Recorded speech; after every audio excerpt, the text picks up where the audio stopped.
বন্ধুরা, আজকে আমরা শিয়ালদহ থেকে কৃষ্ণনগর লোকাল ধরে চললাম বাতকুল্লা। তো বাতকুল্লা আদ্যাপীঠ মন্দিরে আমরা কিন্তু আজকে যাব। সর্বপ্রথম যাই বাতকুল্লা, সেখান থেকে কীভাবে আমরা যাব আদ্যাপীঠ মন্দিরে চলো দেখায়। বাতকুল্লা স্টেশন 1 নম্বর প্ল্যাটফর্ম। তো এখন আমরা কিন্তু এদিক দিয়ে নেবে কিন্তু আমরা বাদিকে যাব। বন্ধুরা, 1 নম্বর প্ল্যাটফর্মে নেবে তোমরা। ট্রেন লাইনের পশ্চিম দিকেও টোটো পাওয়া যায়, ট্রেন লাইনের দক্ষিণ দিকেও টোটো পাওয়া যায়। আদ্যাপীঠ আশ্রমে যারা যাবে, বাতকুল্লা স্টেশনের পাশে তো এই টোটো স্ট্যান্ড। টোটো স্ট্যান্ড থেকে 10 টাকা করে ভাড়া। কত কিলোমিটার? এই 1 কিলোমিটারের মধ্যে। অ্যাভেলেবেল অটো 7টা থেকে রাত কটা পর্যন্ত? সব সময় পাওয়া যাবে, সব সময় পাওয়া যাবে। যাওয়ার পথেও পাওয়া যাবে, আসার সময় পাওয়া যাবে, সব সময় পাওয়া যাবে। আপনার ফোন নাম্বারটা দেবেন, যদি স্টেশনে নেবে চিনতে না পারে তখন আপনাকে ফোন করে নিল। বলে দিন ফোন নাম্বারটা। 9563202127, এটাই আমার মোবাইল নাম্বার। Thank you. বন্ধুরা, বাতকুল্লা স্টেশন থেকে আদ্যাপীঠ মন্দিরের দূরত্ব মাত্র 1.5 কিলোমিটার।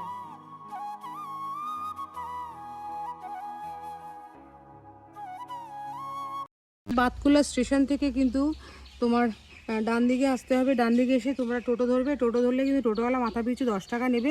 একদম তোমাদের এই আদ্যাপীঠ আশ্রমের সামনে নামিয়ে দেবে। গাইস, আমি Kanika Kayal, welcome back to my channel Kanika Kayal blogs. বন্ধুরা, আজকে আমি চলে এসেছি আমাদের একটা খুব প্রাচীনতম এক মন্দিরও বলা চলে, আশ্রমও বলা চলে, যার নাম হচ্ছে আদ্যাপীঠ আশ্রম। সেই মন্দিরটা কোথায় অবস্থিত বা সেই আশ্রমটা কোথায় অবস্থিত, কি করে সেখানে যাবে এবং কি কি দেখার আছে এই আশ্রমে, ভোগ প্রসাদের ব্যবস্থা আছে কিনা, থাকার ব্যবস্থা আছে কিনা, সবই কিন্তু আমি আজকের এই ভিডিওতে শেয়ার করব। তো সঙ্গে থাকো, আশা করছি আজকের এই ভিডিওটা তোমাদের খুব ভালো লাগবে। তো চলো এখন। আর এটা হচ্ছে মোটা রানু অশ্বিনী দাতব্য চিকিৎসালয়। এটা দাতব্য চিকিৎসালয়, এখানে ফ্রিতে চিকিৎসা করা হয়। আর তো বন্ধুরা, এই হলো মেইন গেট, আদ্যাপীঠ মন্দিরের মেইন গেট। তো এখান থেকে আমরা কিন্তু প্রবেশ করলাম ভেতরে। তো বন্ধুরা, যারা 4 চাকা নিয়ে আসবে তারা কিন্তু অনায়াসে এই আদ্যাপীঠ মন্দিরের ভেতরে যে গ্রাউন্ড রয়েছে ফ্রন্টে, এখানে কিন্তু তোমরা 4 চাকা, 3 চাকা, 2 চাকা পার্কিং করে রাখতে পারো। ওই যে দোতলা বাড়ি, 3তলা বাড়িগুলো দেখছো, এগুলো কিন্তু আশ্রমেরই গেস্ট হাউস। মানে আশ্রমে যারা এসে থাকতে চাইছো তারা কিন্তু ফ্রিতে এই গেস্ট হাউসে থাকতে পারবে। এখানে কিন্তু ফ্রিতে খাওয়া দাওয়া এবং থাকার ব্যবস্থা রয়েছে। তবে কি এখানে কোনো চাহিদা নেই, তবে নিজের ইচ্ছে মতো তোমরা দান করতে পারো।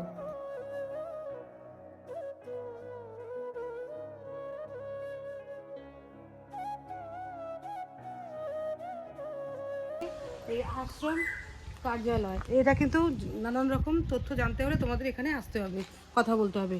আর এখানে দেখো লেখা রয়েছে দক্ষিণেশ্বর রামকৃষ্ণ সংঘ আদ্যাপীঠ বাতকুল্লা শাখা। মানে আমাদের যে দক্ষিণেশ্বর আদ্যাপীঠ মন্দির রয়েছে, সেই আদ্যাপীঠ মন্দিরের কিন্তু শাখা, এই বাতকুল্লা একটা শাখা, স্থাপিত হয়েছে 1950 সালে।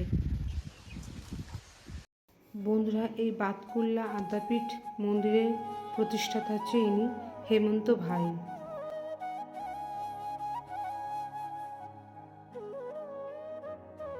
বন্ধুরা, এই ফলকে লেখা রয়েছে এই মন্দিরটি সকালবেলা কখন খুলে এবং বিকেলে কখন খুলে। তো সকাল 6টা থেকে দুপুর 11টা পর্যন্ত, আবার দুপুর 3টে থেকে রাত 8টা পর্যন্ত কিন্তু এই আদ্যাপীঠ মন্দিরটি খোলা থাকে। বন্ধুরা, এখানে দেখো শ্রীমৎ অন্নদা ঠাকুরের শিশু উদ্যান। এখানে কিন্তু শিশুরা দোলনা চড়তে পারো, স্লিপ চড়তে পারো, মানে শিশুদের জন্য এই পার্কটি করা হয়েছে। লেখা রয়েছে শ্রী শ্রী আদ্যা মায়ের অনির্বাণ যজ্ঞকুণ্ড নবগ্রহ মন্দির। এটা হচ্ছে আদ্যা মায়ের মেন মন্দির, দেখতে পাচ্ছ। চলো।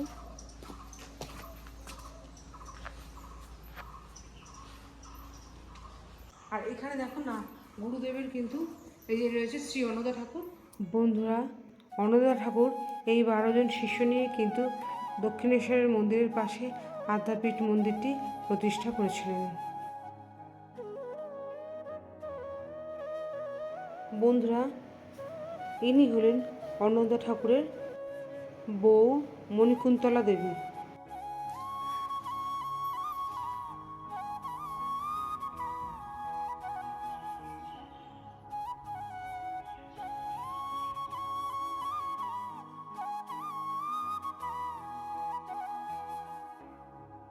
এই হলো অনন্তা ঠাকুর, হ্যাঁ।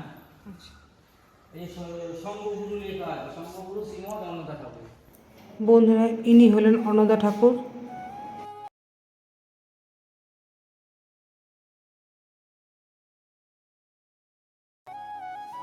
অন্নদা ঠাকুরের পাশেই কিন্তু রয়েছে রাধাকৃষ্ণের মন্দির, পাশে গৌরনিতাই, সবই কিন্তু পাথরের।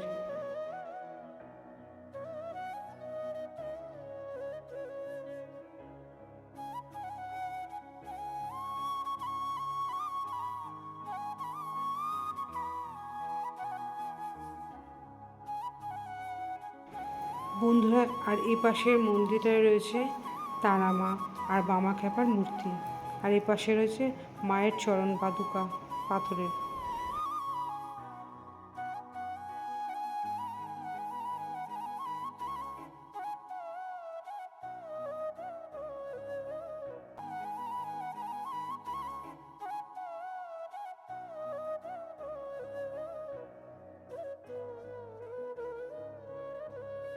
আর বন্ধুরা, ডান দিকে রয়েছে আরেকটি মন্দির, সেখানে কিন্তু বিরাজ করছেন মা কালী, মা মনসা এবং মা শীতলা। মা কালী, বাঁহাতে মা মনসা আর মা শীতলা, আর নবগ্রহ, আর এখানে 9টা গ্রহ দেবতা, নবগ্রহ দেবতা।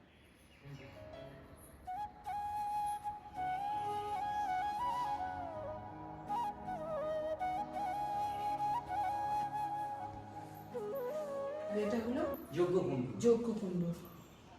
পুরো মন্দিরের পুজো, আচ্ছা, প্রত্যেকটা পুজোর যজ্ঞকুণ্ড এটা, একটাই যজ্ঞকুণ্ড, এটাই মানে প্রত্যেকটা পুজোর সময়, মেন পুজোর সময় এখানে যজ্ঞ হয়ে থাকে, মানে যজ্ঞকুণ্ড ঘর।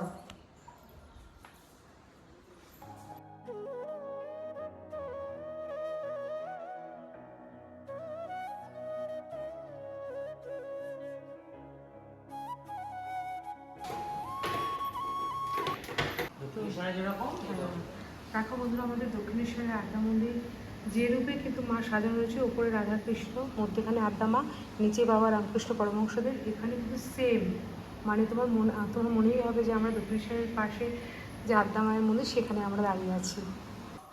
বন্ধুরা, এই হচ্ছে মেইন আদ্যা মায়ের মন্দির।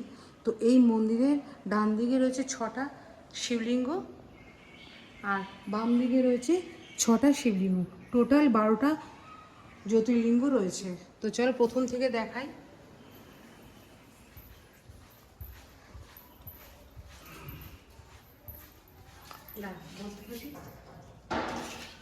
বন্ধুরা, এটা 12টা শিবলিঙ্গের মধ্যে এনার নাম হচ্ছে জটিলেশ্বর বাবা, তারপরে হচ্ছে রত্নেশ্বর বাবা, তারপরে হচ্ছে জলেশ্বর বাবা, তারপরে রয়েছে তারকেশ্বর বাবা,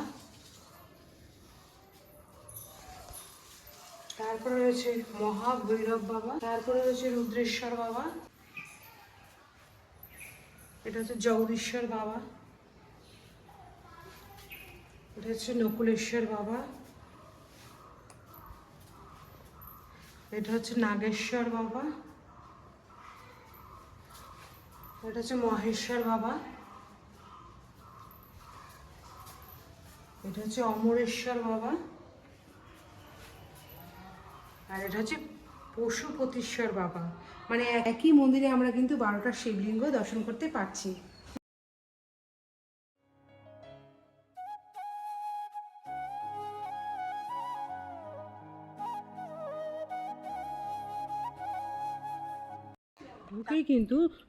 ঢোকার পরে কিন্তু শ্রীমৎ অন্নদা ঠাকুর শিশু উদ্যান, তারপরে কিন্তু তোমার এখানে রয়েছে শ্রী শ্রী আদ্যা মায়ের অনির্বাণ যজ্ঞকুণ্ড ও নবগ্রহ মন্দির। তো এটা আগে আমি তোমাদের দেখালাম।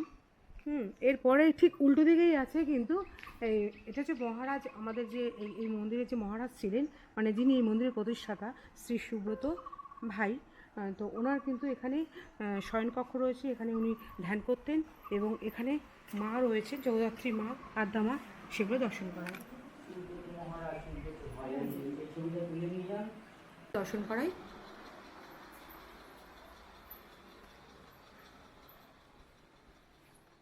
তো এই বাঁ দিকে দেখতে পাচ্ছ, এখানে কিন্তু এই গুরুদেব, ইনি এই মহারাজ এখানে বসে চণ্ডী পাঠ, গীতা পাঠ করতেন। এখানে বসে উনি ধ্যান করতেন। দেখো আদ্দামা রয়েছে, রাধাকৃষ্ণ রয়েছে, বাবা লোকনাথের মূর্তি রয়েছে, গোপাল ঠাকুরের মূর্তি রয়েছে, ছোট আদ্দামা, বড় আদ্দামা দেখো রয়েছে, ফটোতে রয়েছে। আর এই পাশে যেখানে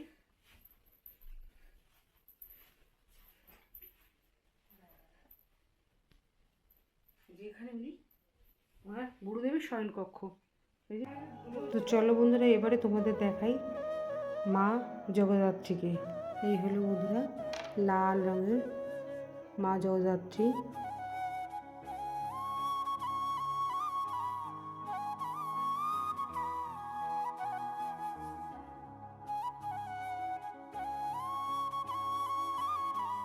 বন্ধুরা এই আদ্যা মায়ের মন্দিরের উল্টো দিকেই রয়েছে দেখো শিবালয়, দেখতে পাচ্ছ শিবালয়। এখানে কিন্তু বিশাল বড় শিবলিঙ্গ রয়েছে। তো চলো তোমাদের দর্শন করাই। বন্ধুরা শিবালয়ে ঢুকতে কিন্তু ডান দিকে রয়েছে নন্দী মহারাজের মূর্তি, আর এই পাশে রয়েছে তোমার ধূপকাঠি মোমবাতি জ্বালানোর জন্য। আর এখানে একটা ফোয়ারা রয়েছে যেটা এখন বন্ধ আছে। সামনে কিন্তু জগন্নাথ দেবের স্নান যাত্রা যখন হয় তখন কিন্তু এই ঘরটায় স্নান করানো হয়ে থাকে প্রভু জগন্নাথ দেবকে। তো চলো ঘরটাকে কাছ থেকে দেখাই। এই বেদিতে জগন্নাথের স্নান যাত্রার সময় প্রভু জগন্নাথকে স্নান করানো হয়। কিন্তু জগন্নাথ মন্দির, শ্রী শ্রী জগন্নাথ মন্দির। তো এখানে রয়েছেন প্রভু জগন্নাথ, বলরাম এবং মাতা সুভদ্রা।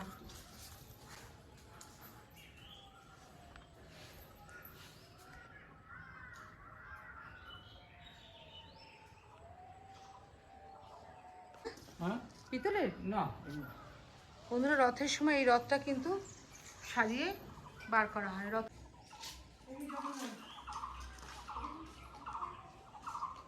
চলো পার্বতী মন্দির, চলো মাকে দেখাই, দর্শন করাই।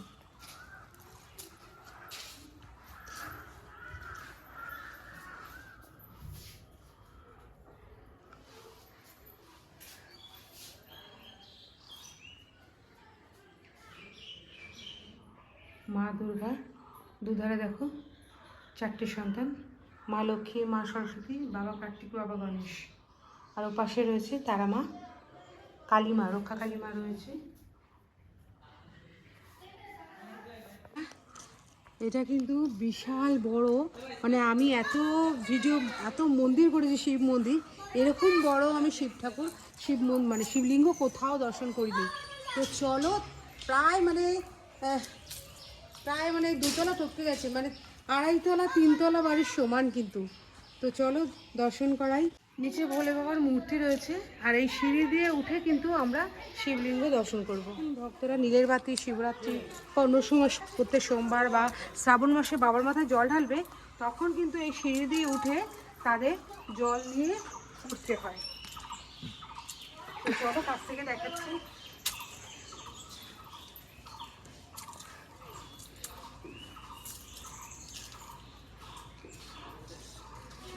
তো বন্ধুরা এই হলো শিবলিঙ্গ, সবচেয়ে বড় শিবলিঙ্গ, মানে আমাদের পশ্চিমবঙ্গের মধ্যে সবচেয়ে বড় শিবলিঙ্গের মন্দির। এই একটা ছোট্ট শিবলিঙ্গ নন্দী মহারাজ, এটা কিন্তু প্রাচীনতম, এটা প্রাচীনতম। বন্ধুরা ভক্তরা কিন্তু এই সিঁড়ি দিয়ে উঠে গিয়ে এই শিবের মাথায় জল ঢালে। তো বন্ধুরা এই শিবের মাথায় জল ঢালতে কিন্তু দুটো সিঁড়ি রয়েছে, একটা হচ্ছে যেখান দিয়ে আমরা উঠলাম সেখান থেকে উঠে বাবার মাথায় জল ঢেলে তারপর এই পাশের সিঁড়িটা দিয়ে নেমে যেতে হবে। প্রায় 20 থেকে 25 ফুট হাইট কিন্তু এই শিবলিঙ্গ, মানে বলা যেতে পারে পশ্চিমবঙ্গের সবচেয়ে বড় শিবলিঙ্গ। তো এই সিঁড়িটা দিয়ে কিন্তু ভক্তরা উপরে উঠে শিবের মাথায় জল ঢালে।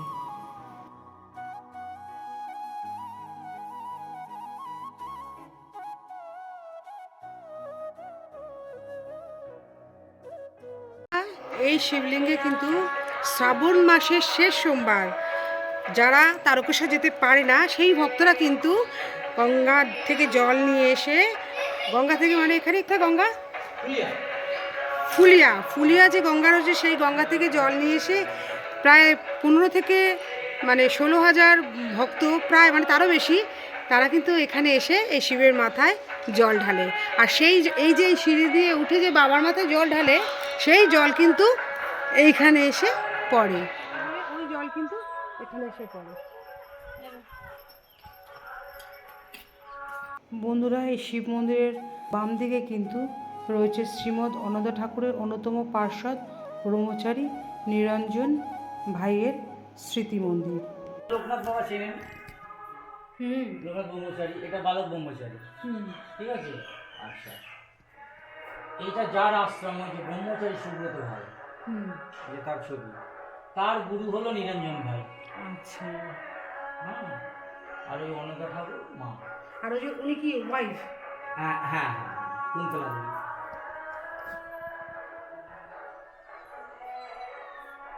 আর এখানে এনাদের তিনজনকে শোয়ানো, রাত্রিবেলা শোয়ানো হয়। অন্নদা ঠাকুর, নিরঞ্জন ভাই, রামকৃষ্ণ দত্ত শয়ন তত্ত্ব। মা সরস্বতী ছাড়া তো কিছুই হয় না। সরস্বতীর জ্ঞান দিয়েই তো আমরা সব পাই। বন্ধুরা, শিবালয় থেকে বেরিয়ে ডান দিকে কিন্তু রয়েছে আদি ভবতারিণী মায়ের মন্দির। এটা কিন্তু প্রথমে ছিল মাটির তৈরি এবং বিজুলি পাতা দিয়ে ছাউনি ছিল। তো এটি কিন্তু এই আদ্যাপীঠ মন্দিরের সর্বপ্রথম কালী মন্দির। আগে ছিল মাটির, আর এখন কিন্তু তো চলো ভবতারিণী মায়ের মন্দির, তো চলো মাকে দর্শন করাই। এই হলো মা ভবতারিণী মন্দির, পুরাতন মন্দির, সর্বপ্রথম মায়ের এই মন্দিরে মূর্তি ছিল।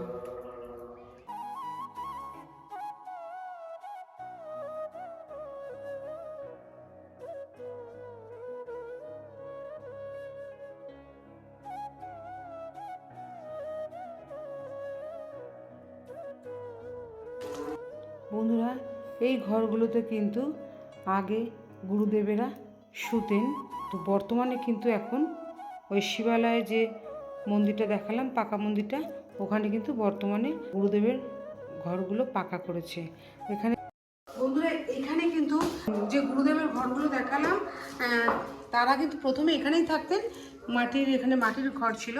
এখন কিন্তু বর্তমানে ওইখানে যেখানে দেখালাম ওই নদেশ্বর বাবা রয়েছে, বড় ভোলে বাবা রয়েছে, সেখানে কিন্তু গুরুদেবের মন্দির। বন্ধুরা, এটা হচ্ছে এই আশ্রমের ভোগ ঘর, এখানে কিন্তু রন্ধনশালা। তো চলো বন্ধুরা, তোমাদের রন্ধনশালাটা দেখাই।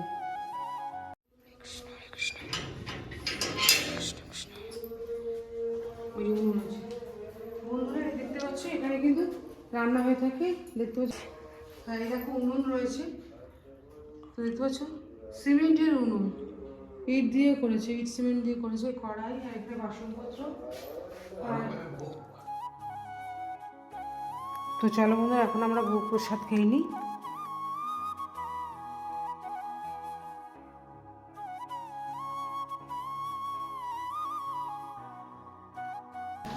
এখানে দেখো কি কি দিয়েছে, ভাত, বেগুন ভাজা, সয়াবিন আলুর তরকারি, এদিকে ডাল, আর এদিকে বোধহয় ফুলকপির তরকারি, আর টমেটোর চাটনি, আর পায়েস। তো এখন খেয়ে নিই, পরে কথা বলছি। তো বন্ধুরা, তোমাদের আমি আজকের পুরো আমাদের এই দক্ষিণেশ্বর কালী মন্দিরের পাশে যে আদ্যা মায়ের মন্দির রয়েছে তার শাখা এই বাতকুল্লা আদ্যাপীঠ আশ্রমটা তোমাদের ঘুরিয়ে দেখালাম এবং ইতিহাসটা শেয়ার করলাম। তো আশা করছি তোমাদের খুব ভালো লেগেছে। যদি ভালো লাগে তাহলে কিন্তু অবশ্যই চলে এসো এই আশ্রমে, ভীষণ ভালো লাগবে। তো এখানে কিন্তু থাকার ব্যবস্থাও রয়েছে, আর এখানে কিন্তু থাকার জন্য বা খাবার জন্য কোনো নির্দিষ্ট কোনো টাকা নেই, তোমরা দান হিসেবে যা দেবে তাই কিন্তু এই আশ্রম নেবে। তো যদি ভালো লাগে আজকের ভিডিওটা তাহলে প্রচুর শেয়ার করে দিও, আর কমেন্টে জানিও কেমন হয়েছে। আর নতুন বন্ধুরা যারা এখন আমাকে সাবস্ক্রাইব করেনি তারা প্লিজ আমার চ্যানেলকে সাবস্ক্রাইব করে পাশের বেল আইকনটা অন করে আমার পাশে দেখো। তো আজকের মতন আমি বিদায় নিচ্ছি, অন্যদিন দেখা হবে অন্য কোনো ব্লগের সাথে। সবাই সুস্থ থাকো, ভালো থাকো, আনন্দে কাটাও, টাটা।